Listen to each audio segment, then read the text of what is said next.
ama sustum.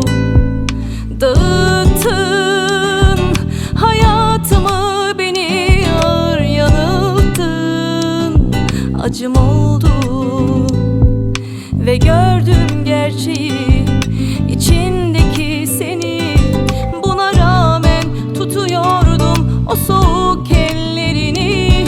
Gidiyordum kaç defa ama tuttum kendimi. Yapamazdım, acıtamazdım asla senin gibi. Üzülmedin mi kalbimi çarpıp çıkarken? Küçülmedin mi aşkla verdiğin sözden cayarken? Nasıl bakıyorsun gözlerime veda ederken? Ben çok üzüldüm, sen üzülmedin mi?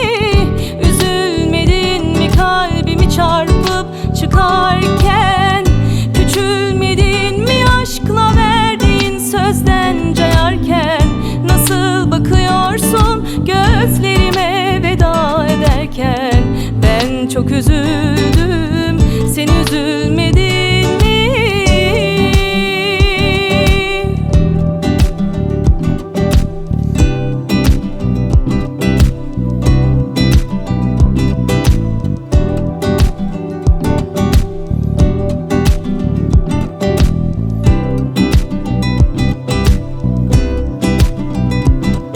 Vuruldum aynı yerden üst üste, vuruldum ama sustum.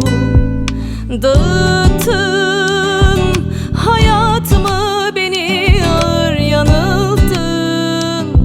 Acım oldun ve gördüm gerçeği, içindeki seni. Buna rağmen tutuyordum o soğuk ellerini. Gidiyordum kaç defa ama tuttum kendimi. Yapamazdım, acıtamazdım asla senin gibi. Üzülmedin mi kalbimi çarpıp çıkarken? Küçülmedin mi aşkla verdiğin sözden cayarken? Nasıl bakıyorsun gözlerime veda ederken? Ben çok üzüldüm, sen üzülmedin mi? Üzülmedin mi kalbimi çarpıp çıkarken? Küçülmedin mi aşkla verdiğin sözden cayarken? Nasıl bakıyorsun gözlerime veda ederken? Ben çok üzüldüm,